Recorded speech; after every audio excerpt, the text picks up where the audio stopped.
Oh, now we're live. Yeah. Silly Oh, gooses. I thought Now. we went live 10 seconds ago. Nope. Not quite. Dang. Nope. Now we're live. Yeah, All we are. right. Welcome back, everybody. I got Vince. I got What Tyler. up? I got old Timmy on the ones and twosies. Yeah.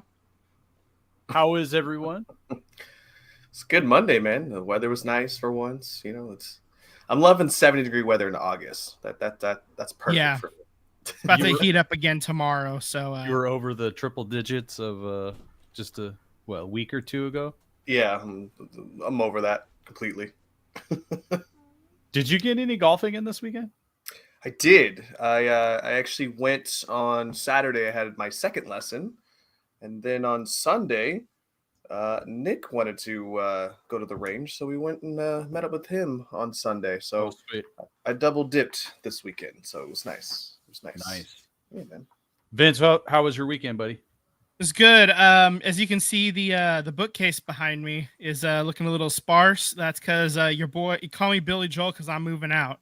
We're getting a new place in a nearby town, but so the process has begun there. We're still a couple weeks out, but from actually getting into the new place.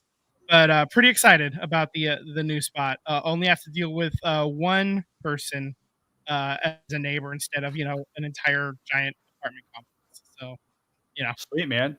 upgrades there. Only have to worry about one person being dumb, and I know that person's not dumb because that person happens to be somebody that I've known for a long, long time. So All right. feeling good. Things are already looking up. That's Everything's right. Coming out. That's Vincent right. Gabrielson. That's right. I'm excited to see when you put it all back together. Are you going to have this like new studio background or what's the new background for the To be determined. It's going to be at least a month away for that. I'll I'm have sure. a curtain reveal. Yeah. It'll be a whole thing. I'll start off with no camera, like just no picture, and then I'll just turn it on, and There then you it'll be go. like Yeah. we'll play the Gregorian chant, and then you'll just see it. Like, maybe I'll have like the blinds open and the sun will come through. It'll shine like I'm freaking Jesus or something. Man. I don't know. Sounds very produced. I don't know if we have it in the budget, but give it the best college try. Right on. Maybe I'll just have to fake the Gregorian chant myself. Tim, how are you? I'm doing good. Got to see Deadpool and Wolverine over the weekend. It's a phenomenal film. Go out and see it. It's perfect for the end of the summer. So, yeah, I know it's That's not crazy. sports Vince related. told me it sucked. Yeah. Not at all. No, I think we all gave it thumbs up, right? Yeah, absolutely. We all love that. Yeah. Sweet, man. Well, we're all caught up on the weekend. Let's get into some sports. That's right. One thing we're gonna try, bear with us, is we're gonna just say right off the top, thanks for tuning in and subscribe on YouTube. You're here right now. Hit the bell, get alerts for the next time we go live. If you're here now, thank you, welcome, happy to have you. And follow us on Instagram and Threads. It's the same name as at SVT Sports Pod. So slide into them DMs, baby. Let's go. There we go. Let's slide into this situation here. What do we got going on here? It literally says Brandon Ayuk situation, and your boy Vinny G actually put it that way. So over the last few days, the Browns, Patriots, and Steelers have all been like linked and have inquired about trading for Brandon Ayuk, and but nothing has been made official yet. But at this point, it's feeling more likely that he's gone instead of getting extended. And we did say before that he's either going to have to be extended or traded. And so now it's looking more likely that the trade is happening, especially with a bunch of other receivers getting cashed out 30 mil a piece, 30 mil a year. That's not something the Niners are going to be able to pay, especially with Brock Purdy's contract coming up at the end of next year. So, I mean, as far as suitors goes, I don't know what they have to offer, but between these three teams, not that it's Ayuk's choice, but the Steelers might be his best option as far as being the number one guy and having a somewhat adequate quarterback behind the reins there. Yeah. I will also say that there was other there was fake reporting, but then like actual trusted people that follow the team, like Matt Barrows and other people have said that the Niners also gave teams permission to talk to Brandon Ayuk's agent to try to see if an extension could be worked out with any of them. Interesting. So it definitely looks more and more likely that our boy Brandon Ayuk is gone. So yeah, I just got a little alert on my phone. I wanted to make sure it was nothing. No, it's nothing. It's something completely unrelated. So okay. Is this the coming to the end of the 49ers offense? Do you think they're going to have to retool at the wide receiver position here? And well, they already started the process by drafting Ricky Pearsall with that first round pick. They really believe in him, and that's the start of it, right? You find young talent, and you spend a first rounder on this guy when there's you could have spent it elsewhere. My dad in the comments said there's a report out there that he signed a 3-year extension. That's completely false. That's not a thing, by the way. That's people who paid for a check mark on Twitter spreading rumors. Instead of actual trusted verified sources. There's a lot of people out there on Twitter that present themselves as some type of journalistic integrity magazine, and they're somebody like us. They don't know shit. Yeah. So yeah, that's the reason why I'm why I gave up on Hellscape app. So I would just, use caution when looking for any reports or whatever you see. Double, triple, quadruple check everything first before you run with it. It's just and that goes for any kind of news, not just, is Brandon Ayuk traded news, just right. And that's all I really need to say on that, I think. But as for the offense stuff, it's going to hurt in the short term, not having him here. It's going to suck. But if Ricky Pearsall can be the first rounder that they hope he is, rookie wide receivers can make a pretty significant impact, especially on the back half of a year, man. Like usually when like people get injured and rookies get their turn, if they make a leap, if they can like jump off the page, off the screen, especially in the first couple of games, then you got something there. I'm looking for Ricky Pearsall to flash.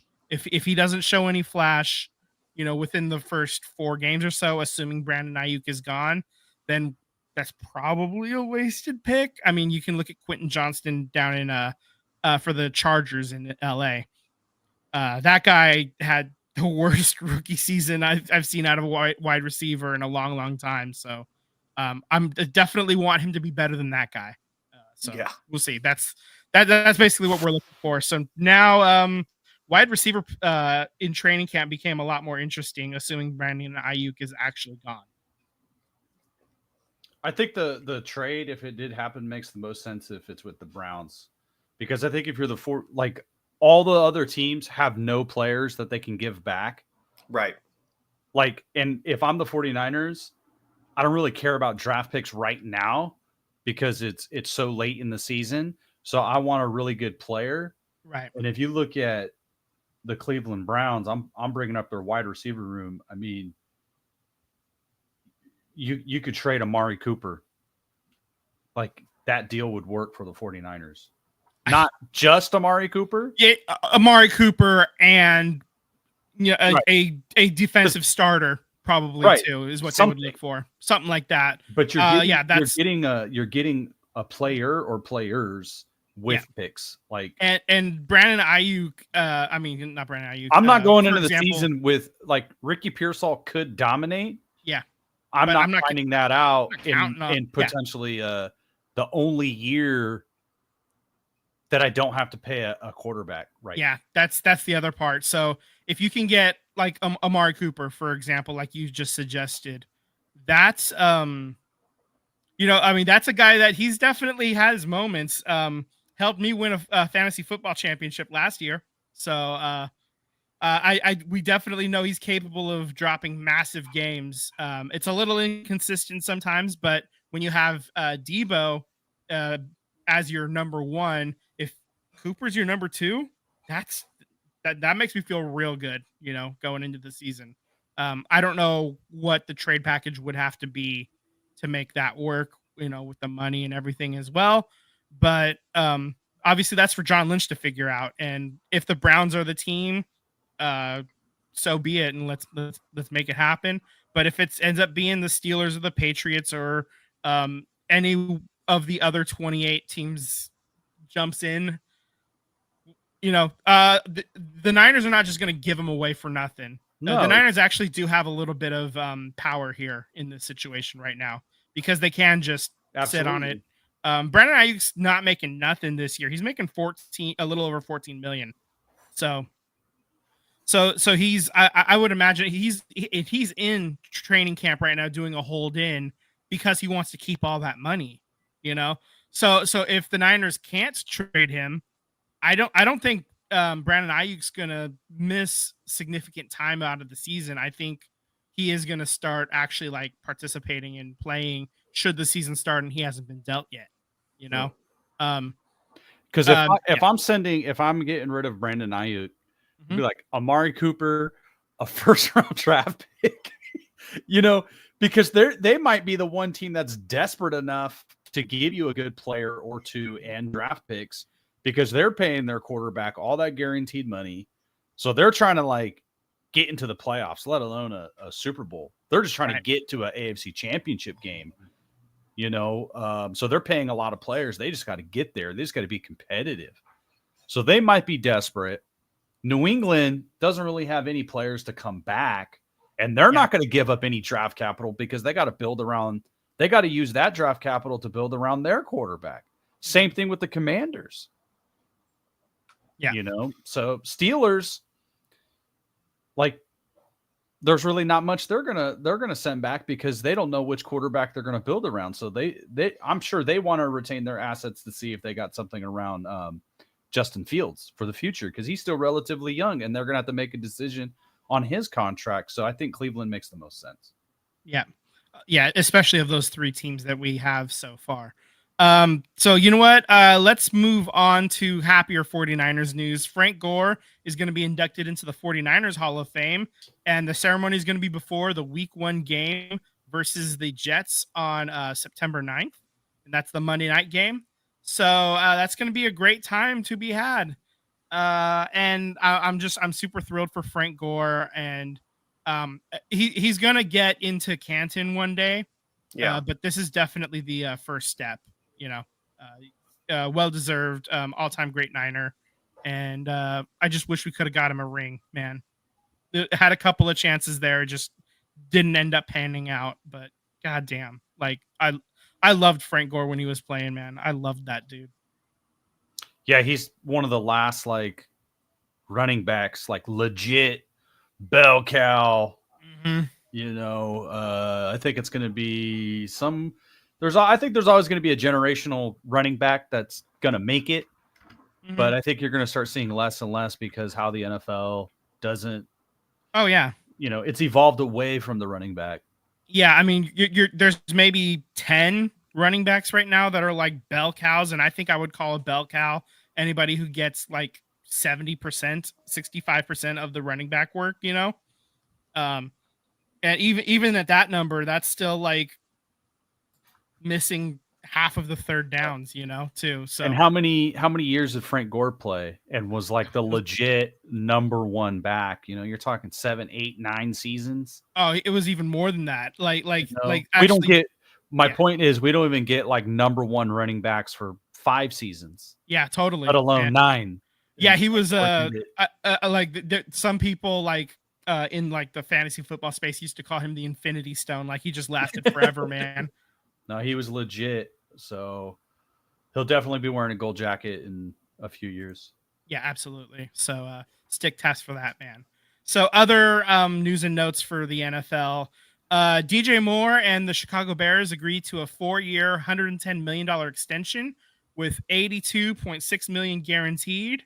And then Tyreek Hill and the Dolphins restructured his contract 3 years, $90 million with $65 million guaranteed. And that's why Brandon Ayuk wants to get paid because right now wide receivers are getting paid, man. And to be fair, though, Yeah. Tyreek Hill is the number one rated player absolutely. in all of NFL right now. So No, totally. But I mean, DJ Moore getting nearly 30 a year. He's getting like 27 and a half a year or something like that. yeah, That's on this contract. That is sizable. That is substantial. And I it's also think big, man. I mean, Tyreek Hill's the number one person at his position. Yeah. And then DJ Moore, they're only able to pay that because the rookie contract deal. Exactly. So right. can't have these teams that are manipulating their cap situation for the wide receivers' benefit. They either have the quarterback on the rookie deal, right, or it's the wide receiver that's generational. Is Brandon Ayuk a generational wide receiver? Well, Right, that's what I was going to say too. Is that like Brandon Ayuk is the detriment of a successful team that's paid a lot of players, so there's not a lot of money to go around. So to be fair, it's and this is I'm not saying he's not. Right. I'm saying I don't know. He could go elsewhere and ball out, and we're like, should have kept Brandon Ayuk. It's just the NFL structure that you can't pay everybody. I'm sure he's worth every damn dime that he wants, but you can't pay everybody. It's the salary cap, Trent, man. You got Trent, the tackle, Trent Williams. Yeah. So you can't pay everybody. Sorry, what were you going to say, Tyler? Yeah.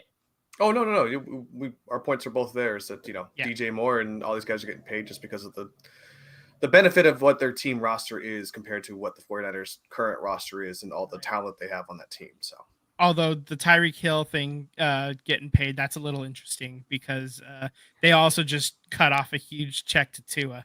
So some people it's just like it's stars and scrubs, right? And then other teams are like a lot of quality good players that are that are really good but maybe not as highly paid, or you're underpaying your superstars. Like that's how the Niners have tried to operate for a while there. So I think the Tyreek Hill situation, it's smart on Miami's part. Lock that in so you have that dynamic duo between Tua and Tyreek for the foreseeable future. Done. Don't worry about your wide receiver getting upset because of contract. It's done. It's done. So I think it's a smart play from Miami. It is interesting that they were restructuring it that way right now, but hey, you got two top players and on your roster done. So that's not to say that the 49ers don't as well. We'll see what next year brings with your quarterback. Right. He's because Brock's going to get a nice chunk of change when it's his turn. Let's move on to soccer. We're going to start with Bay FC, and we're going to talk about them getting the win 2-1 against Club America. And the rookie Matty Moreau scores 6 minutes into the game off of a Tess Bodie cross and then deflection, and then she was just there, picked up the loose change. For Club America, Scarlett Camberos in the 29th minute, she was crashing the front of the goal and put a cross home, and it was kind of chaotic, but she gets the score. Also, this was her first game back after being traded to Club America from Bay FC, so it was sort of a welcome home. And that's the other picture we see. We see Scarlett in the blue giving a hug to Jen Beatty from Bay FC, who's a defender. In the 53rd minute, Dana Castellanos has a corner. Jen Beatty header toward the goal, and then Dorian Bailey cleans up the loose change 53 minutes in, and then they get the win 2-1. Even with the win, though, Bay finished fourth in Group B, so they're not advancing to the semifinals, and that's okay. This was a chance to get the rookies some run, and Maddie Moreau is fast, dude. Like she was a non-roster invitee kind of thing to compare it to like other sports that we know. She was just kind of invited into training camp and made the team.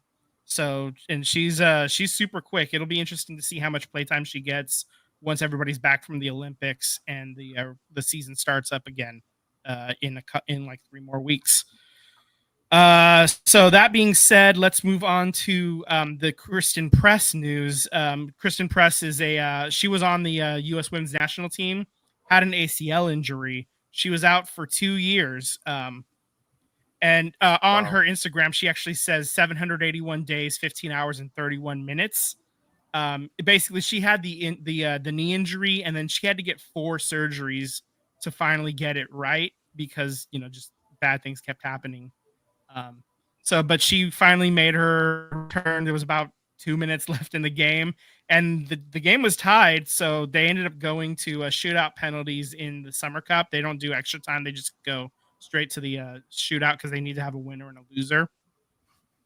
And she converted her attempt, and Angel City won that game. And now Angel City is actually going to be playing in the semifinals on this tomorrow, actually on Tuesday. Against my And second Kristen favorite. Press, yeah, against they're going to be playing against Gotham FC. It's a great name for a team. The fans are like, "Go Bats!" So it's a lot of really fun marketing in NWSL. Seriously, get on board, people. Yeah, so that's kind of where we're at. So as for the semifinal matchups for the Summer Cup, like we said, Gotham is going to be playing Angel City, and then Kansas City Current is playing the North Carolina Courage, and those games will happen basically a doubleheader in Kansas City. And that'll happen tomorrow. Starts at 2 p.m. our time, 5 p.m. Eastern, and those games are on CBS. It looks like. Yeah, so that's gonna be something that I'm gonna be watching tomorrow, probably. It's really fun and interesting, and I'm having a blast watching women's soccer this year, man.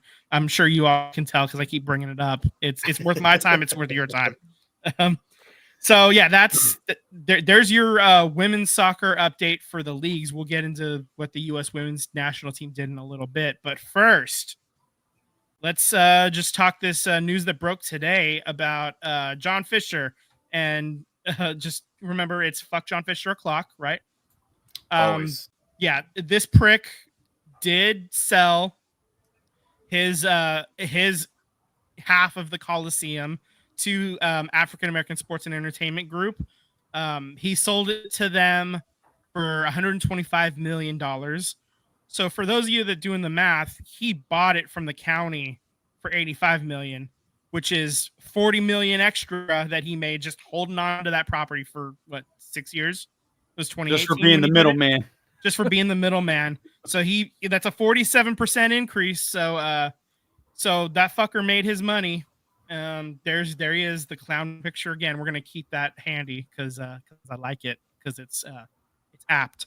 So I mean, I think about AASEG buying the city's half of the site for $105 million. Like I think earlier, within the last week or so. I would think the price should have been probably about the same. I know that the county gave John Fisher a deal on that, and he bought it for a lower value than it's worth. I think $105 million probably is about right for half of it. So I think he's just getting more money. But that being said, I'm excited to see what AASEG does with it, man. Because you're not going to shell out $230 million and then just sit on it. I don't think they're not John Fisher. No, they have plans. I'm they're kind of excited. Also it's not like they're gonna cash this out right with the check tomorrow. So it's being paid in payments. It's financed through a bank in Chicago. Yep. So they're carrying debt. So they're gonna wanna. I'm assuming that they're probably gonna section off a piece to start like quick, short, like immediate construction. Yeah. Like that you could start in the next year to 2 years.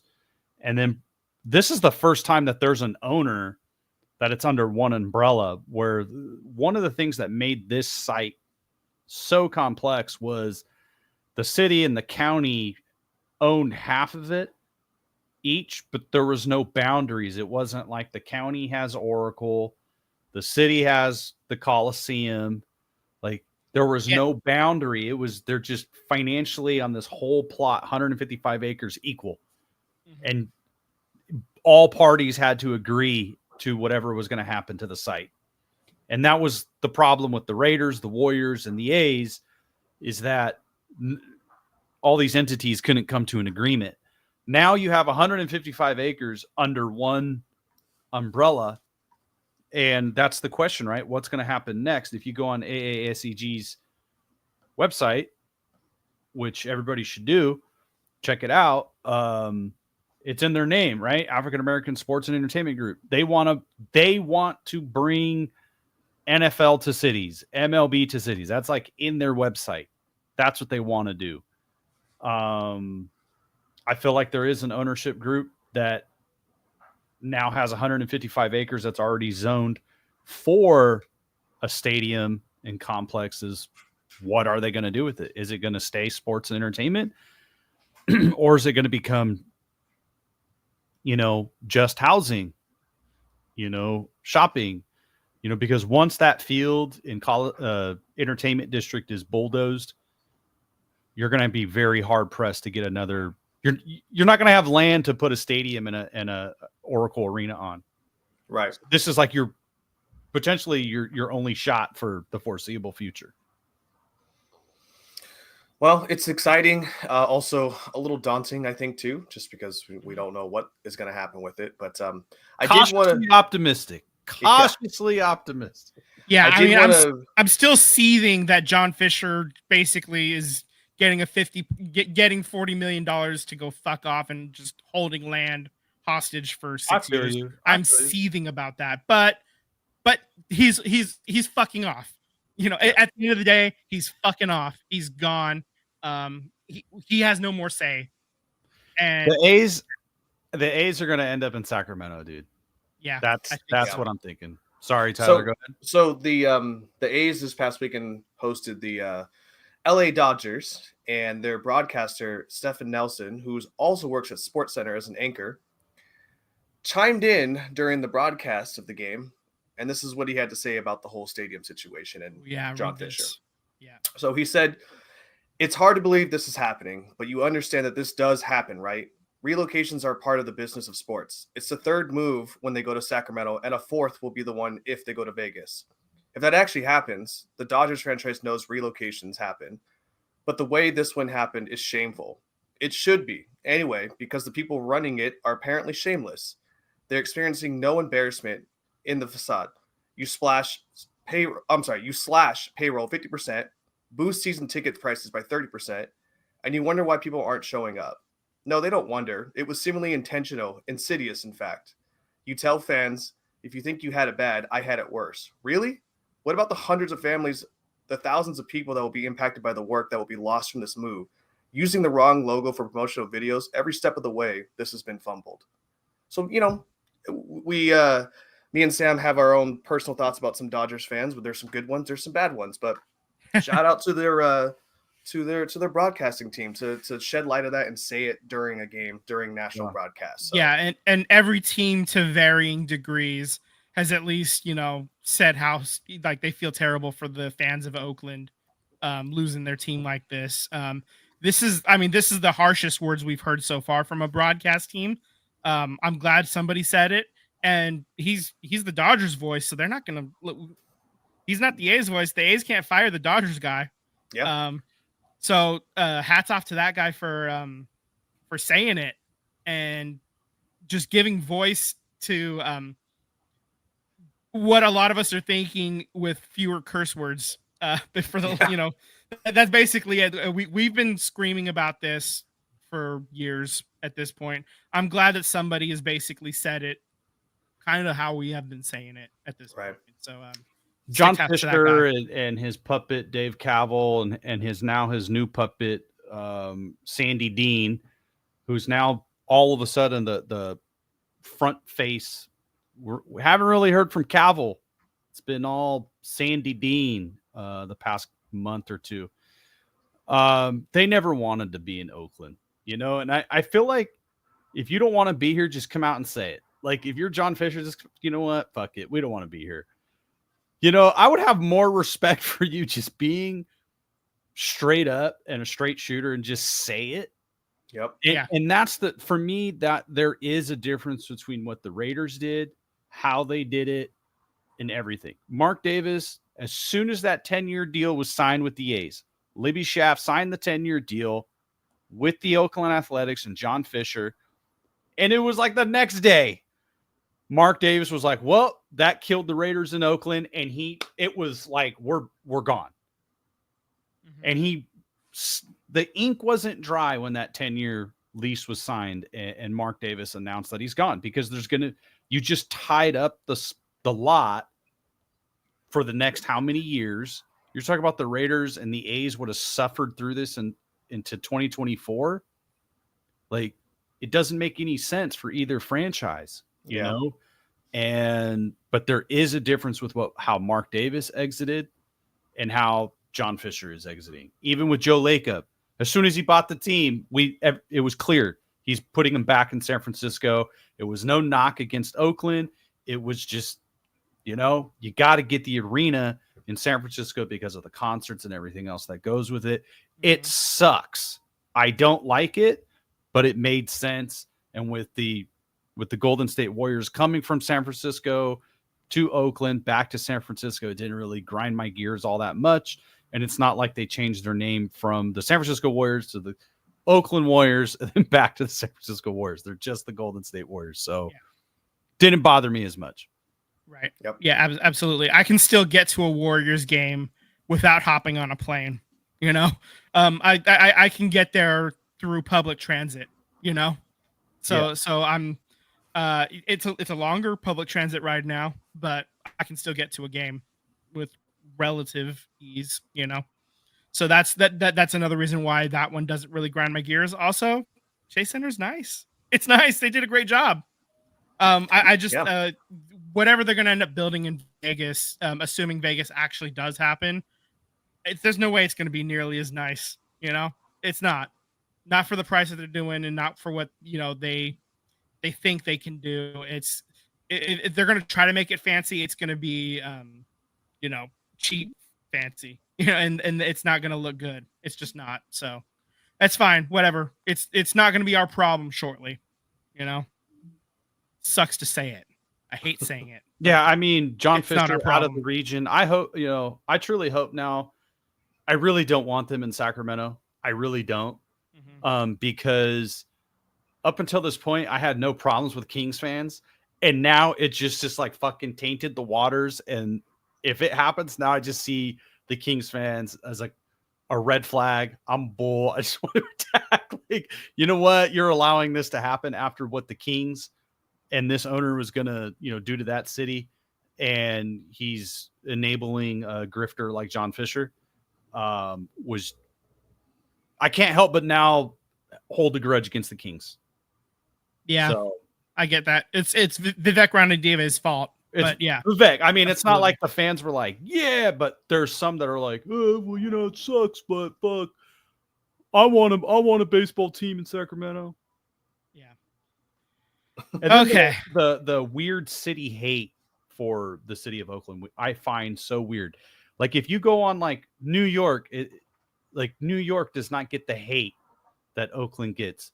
Baltimore, which is larger and way more crime ridden than Oakland, doesn't get the hate, the vitriol that Oakland gets. It's like this.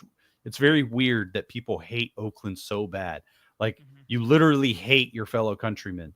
Like, it's really weird. It's really weird, the hate that Oakland specifically gets as a city when talking about sports. It's really weird. Well, the opposite of countrymen coming together, we have the Olympics up on deck here. Yeah. So let's talk U.S. women's soccer team first. So in the group stage, the last game of the group stage, they get the win versus Australia 2-1. Trinity Rodman scored in the 43rd minute off of a Rose Lavelle corner kick, and she just kind of cleaned up the loose change there. And then she who must not be named scored from just outside the 18-yard box. It was an absolute piss rocket. Glanced off the goalkeeper's fingertips and then into the top left corner. It was a hell of a shot, like, to be fair. And then Australia scored in the in the first minute of extra time to make it interesting. But Team USA won their group stage, perfect 9 points, won all 3 games, and moved on to the knockout stage. So in the quarterfinals, they end up drawing against Japan. They get the win in extra time, 1-0. Trinity Rodman in 2 minutes of the second minute of stoppage time in the extra time, so 105 minutes in, she goes deep, cuts back just outside of the 6-yard box, and then with her left foot goes far side upper corner and then bar down past the keeper. It is a magical shot. The picture on your right when you're looking at the screen is her like celebrating after. She actually said in the interview after, she kind of just blacked out. Like she just saw Crystal Dunn pass the ball deep. She went and chased it down. And then the next thing she knows, she's like cheering and surprised. It was a very amazing moment. And is that shocking though? Like the fact that Japan pretty much almost stole this game, and then given the fact that their next opponent is an even tougher opponent in Germany. Well, yeah. So what happened was Japan was playing in a low block the entire time. They basically parked the bus the entire game, and USA was just not able to like really break it down. It took an absolutely magical shot from an otherworldly talent like Trinity Rodman to make it happen. Like this game, because Japan is very disciplined and they can stay at home, and they were just kind of taking their chances here and there when they showed up, but like on counterattacks. But it was very few and far between, and this had penalty shootout written all over it. But Trinity Rodman saved it from us. Japan's no slouch either. They're ranked 7th in FIFA, so like that's a pretty damn good team too. So when talking about Germany, Germany and USA were already played. Team USA won 4-1 in the group stage meeting. So I don't think it's going to be a 4-1 this time. I'm not saying that at all, but I would say that Team USA is the favorite. And this coach for Germany, like I was listening to some other podcasts, specifically the women's game on Men in Blazers Network. And Sam Mewis was talking about how this coach is someone on Germany that is he's more likely to lose his way instead of trying to like and try to impose his will and what he wants to see happen, instead of trying to change his own tactics to try to do some trickery and try to win in a low block type of situation. So I don't know that a low block, at least for the entire game, I don't think that that's going to happen, and Team USA can exploit that in other ways. They're having a little bit of issues with the low block, but if you can get deep and draw some penalties, you sort of negate that as well. Right. So yeah. Just one more quick note. That game against Germany is going to be happening tomorrow morning at 9 a.m. And for a women's soccer team playing at 9 a.m. on the West Coast, that feels a little homophobic to me, but that's what they decided.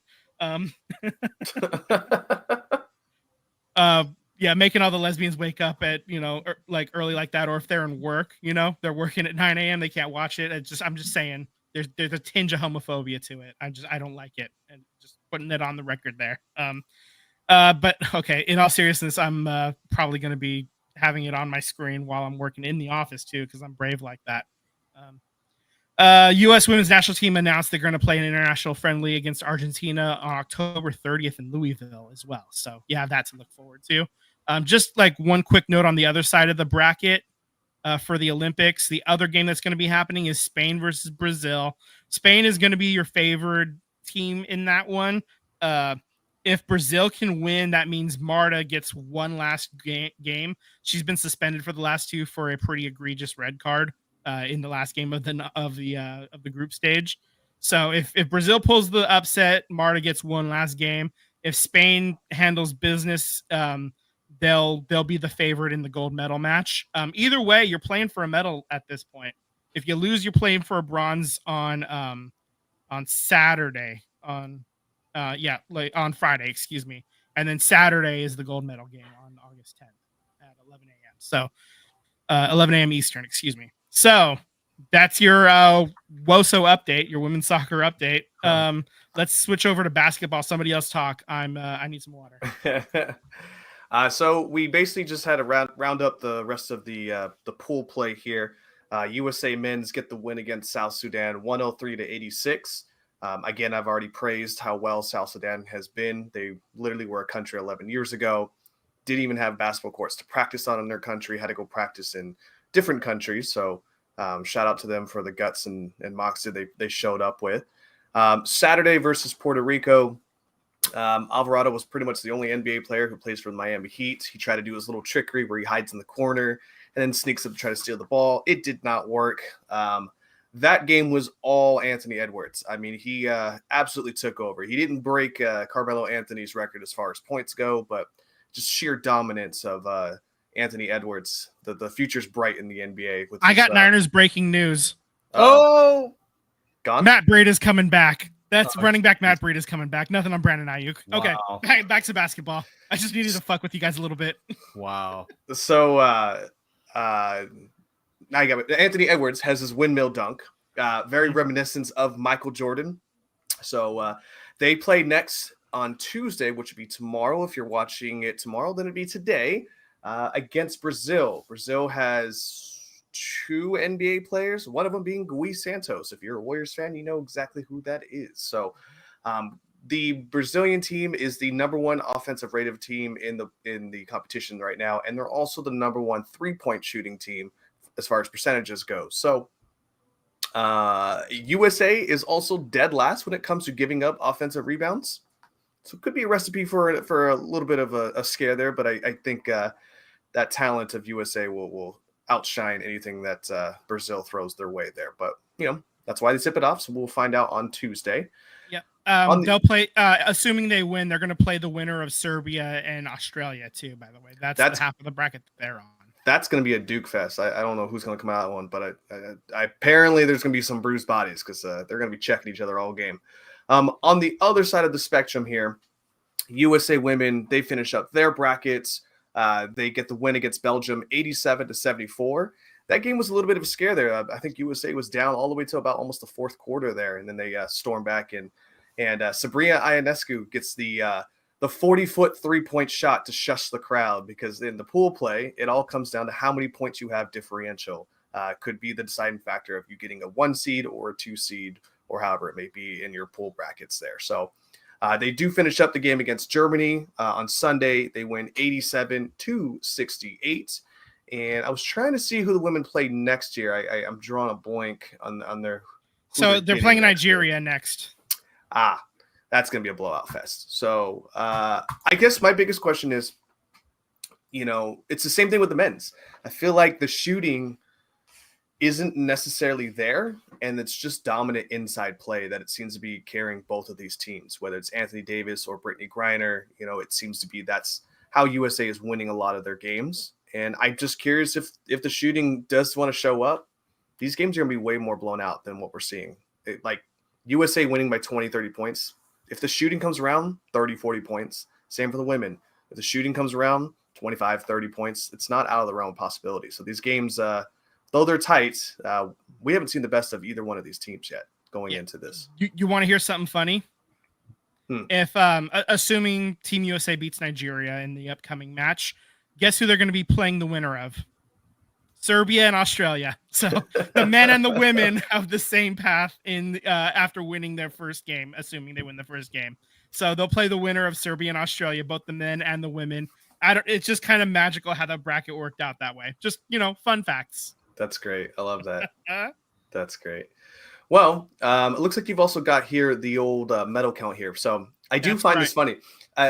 Most medal counts I've been seeing have been showing like the gold first, but for whatever reason, like Google and the ones that are very US dominant, they don't show who's leading in golds. They just show who's leading in total medal counts, which is obviously going to be USA.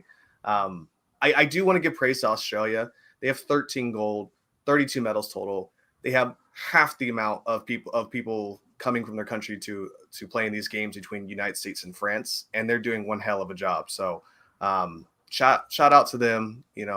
They're less than Great Britain. They're less than China is what they brought to the game. So hell of a job for them. Yeah, I'm disappointed in the United States. There's like an eligible 75, 76 gold medals, and you only got 19. That should be like 65. What happened to greatness? No, awful. no, actually, you bring up a point that I was actually going to bring up specifically about this medal count and the way that it shows on American media, just having total medals. So that way USA's up at the top all the time. I agree with you that I think we should show the gold medals like first, like it should be in order of gold medals, and then total is your tiebreaker, because we could see like last week we would have been like sitting, third or fourth in terms of gold medals. This week we would have been sitting second. You could see yourself like getting hyped, getting excited as USA climbs up the standings. I think that it would be more patriotic. It could inspire more rah rah go USA to see us fighting our way up to the top of the medal count. If we sorted by gold first, I think that that's a missed opportunity by American media. So not the first time they've missed an opportunity on something, unfortunately. Well, that's another story. So swimming is all but done here. So yeah, we can talk about this. Yeah, between United States and China, I think the gold medals are pretty much locked in there for them. United States still has track running to go, basketball to go. So gold medals aplenty are still afoot here. But speaking of swimming here. Yeah, let's talk shout outs. Like these are just like a few names that I saw that I wanted to that I think we all wanted to give our stick taps to, So let's talk Katie Ledecky. She's now the most decorated American woman at the Olympics in American history. So that was 4 more medals this year. And so she has 14 career, 9 gold, 4 silver, and 1 bronze. And she went 2 gold, 1 silver, 1 bronze this year. So, just continuing greatness. She won the 1500 meter freestyle by such a big margin that no one else was on the screen when she finished. It was and great. She now holds the top 20 fastest times ever in 1500 meters. And this particular win in the Olympics was her 8th fastest. So, wow. There's your, So there's your Katie Ledecky update. Katie Led update. Yeah, I don't have it. Katie Leduc. Yeah, have you seen the viral video going around? My wife showed it to me the other day. But Katie Ledecky was a child, and her dad was like part owner of a sports organization. Her uncle was an owner of a sports organization. I can't remember which one it is. But anyways, it was the Washington Wizards. Okay. And Michael Jordan is seen like covering her eyes while she's trying to eat popcorn, and she's just completely unfazed that Michael Jordan is just like trying to mess with her when she's a little kid. Mm-hmm. And everyone asked her, like, do you know who that was? Because there's obviously no audio back then. She goes, yeah, I knew it was Michael Jordan. Like I knew who it was. He used to hang out with us all the time. It's just crazy that, that level of like, I became an Olympic medalist. And I also used to play around with Michael Jordan when I was like 2 years old. It's crazy stories like that pop up. And there's also the girl that took a picture with LeBron James when she was like 7 and LeBron was 19. And then they both showed up at the Olympics this year and she showed him the picture. I love stories like that. Yeah, it's fun. Speaking of fun, Simone Biles won the individual all around. That's the first American to win it twice. And before this Olympiad, every champ since 1976 has been a teenager. So Simone is 27 for those keeping score. So this is, 1972 was the last time somebody who wasn't in their teens won this event. So it's been, 50 years almost. Wow. More than 50 years. So that's a hell of a streak that just came to an end by an all-time great. Also too, Rebecca Andrade, who won. Yeah. She won the floor. I also want to give her a shout out too. She is the that's in the list. Yeah. Oh, well, we'll jump into it. Go ahead. She's the most decorated Brazilian and Latin American gymnast of all time as well too. So, she beat out Simone Biles for that floor routine. So give her her roses as well. She absolutely crushed it. And then on the medal stand, both Jordan Childs, who got bronze, and then Simone Biles, Biles. That's fun. They were like basically the "we're not worthy" to her, like on the stand. It's a very fun. She also had 3 ACL surgeries, and to come back and like win this on the same impressive. knee. That's impressive. She messed up her ACL 3 times, man. It's wild. Like, yeah, I'm in awe of these athletes, man. Speaking of awe-inspiring, Noah Lyles, he won the gold in the 100-meter sprint. He's the fastest man alive. He won it by 5 thousandths of a second. So when you're writing that out, it's 0.005 seconds. And where they measure it when you're running track, it's your torso. It's not your head or your foot or your feet or your hands. It's your torso, where your torso hits the line. And so when people are leaning forward, they're not trying to get their head over first. They're trying to get their shoulder first, because the shoulder, part of the torso. That's why they lean forward when it's, especially if it's a close race like that. The crazy thing about that race is that he never led a single moment in that race until it mattered the most. Until the right at the very end. If it's 101 meters, he I don't even know if he still wins it then. Like, he just found the right little moment, man. It's amazing. Like in the live call, the announcers didn't even realize that he had won it until it went up on the screen, and that stop is amazing. Like the picture from Timex or whatever. Well, he literally can say with his chest now that he is a world champion.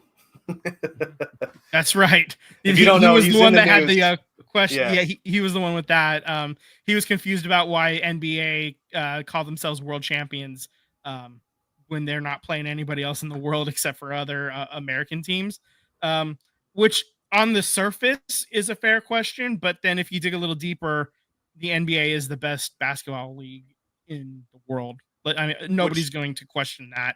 Which is with a bunch of world talent players. Exactly. I think that also needs to be addressed there too. And Devin Booker made a good point. He said today, he came out that no offense, no Lyles, he did win his race and gets to speak on whatever he wants to speak on. But at the same time, it's kind of probably harder to win in the NBA than it was to win anywhere else in the world, because you got all the best talent in the world and not on one team, just spread across. So he argues that it's harder to win there than it is to win an Olympic medal. Yeah. Definitely. I don't know, man. It's kind of tough either way, but yeah, absolutely. Let's see. Kristen Faulkner, she started riding a bike for fun 7 years ago in New York City. And then she qualified for the Olympics and found herself in the top pack of 4 with about 3 kilometers left in the road course. And then she just found her opening, kicked it into high gear, and then ended up winning by almost a full minute, man. Over the top competitors, and got the gold. It was wild. She found the opening, took it. It took off, and again, these athletes are amazing. I can't believe some of the stuff I'm seeing. To just pull away with 3K left to go in this race, against the top competition. It's shocking. Nobody ever sees that. It was. I don't have the words to describe it. This one's a little bit funnier that the internet is having fun with. French pole vaulter Anthony Amirati, he failed to qualify after a different pole got in the way during qualifications. So basically, he's going to try to qualify in the pole vault. He gets over most of the way, and as he's turning, his junk hits the pole and knocks it down, and he doesn't qualify for the semifinals. That man should have jumped into a cold pool of water before he did that. Yeah, jump. I know, right? Yeah.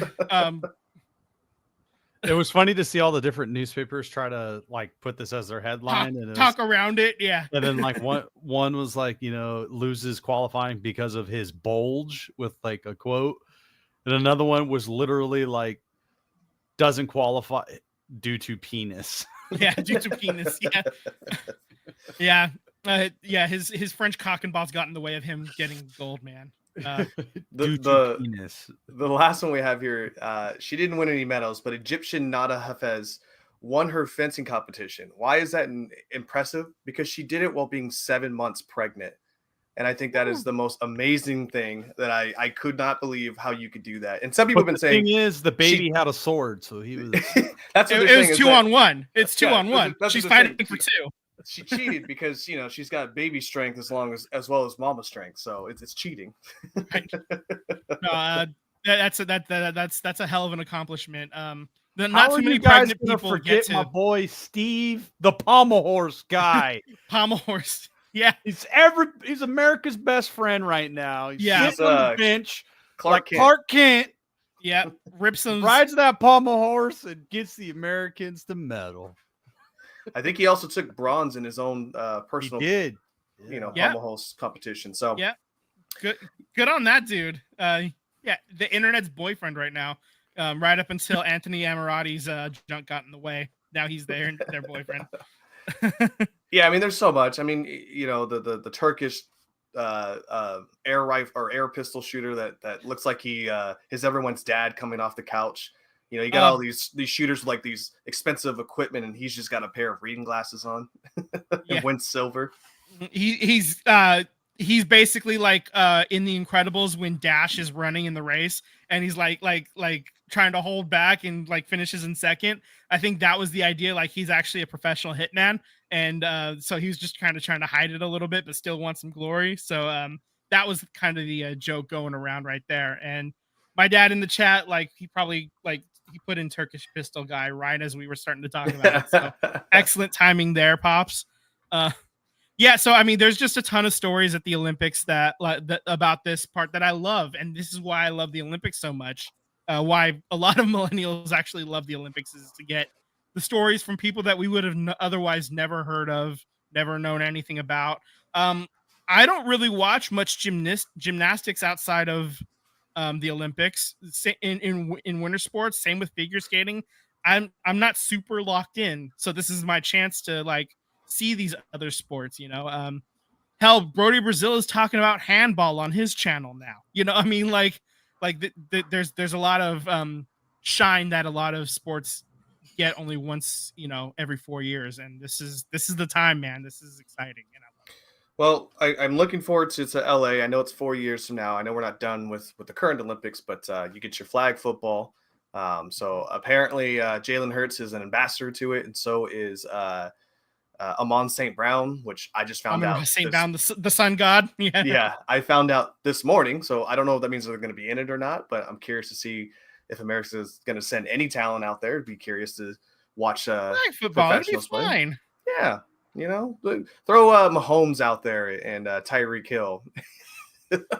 Yeah, have them reunited. Oh. So trying to they're just beating the hell out of some postal service worker from Ukraine, man. Like it's just it's not fair. It's not right, but it'll be fun. Well, speaking of reminiscing here, I just one last sport news here. Gordon Hayward decides to put up the shoes, and he announced his retirement here on Thursday here. So congratulations, Gordon Hayward. I know he didn't really get a ring there, but an all-star nonetheless here. I kind of always thought he would be a Warrior at one point in time, to be totally honest with you. I just seemed like he'd be a good fit where he doesn't have to shoulder the load of being the main scorer and just be that second or third option between Steph and Clay and Gordon Hayward at your three. So shameful we never got to see it, but one hell of a career. Absolutely. Yeah, that injury definitely took away a guy that was, like he was an all-star, and then that brutal leg injury just kind of robbed it from him, and he was just never the same after that, unfortunately. That's the one where if I remember correctly, LeBron James blocked him and then awkwardly landed on his leg, right? And then snapped it. The leg snapped. Yeah. He got the Alex Smith, the Joe Theismann treatment, basically, but on the basketball court. And I actually remember I was walking to a Sharks game and walking by a sports bar and kind of saw him on the floor. And I was like, oh, I hope he's okay. And then kept walking. And then I saw the alert later. I was like, oh, he was not. Yeah. He was very much not okay. So brutal. So. Yeah.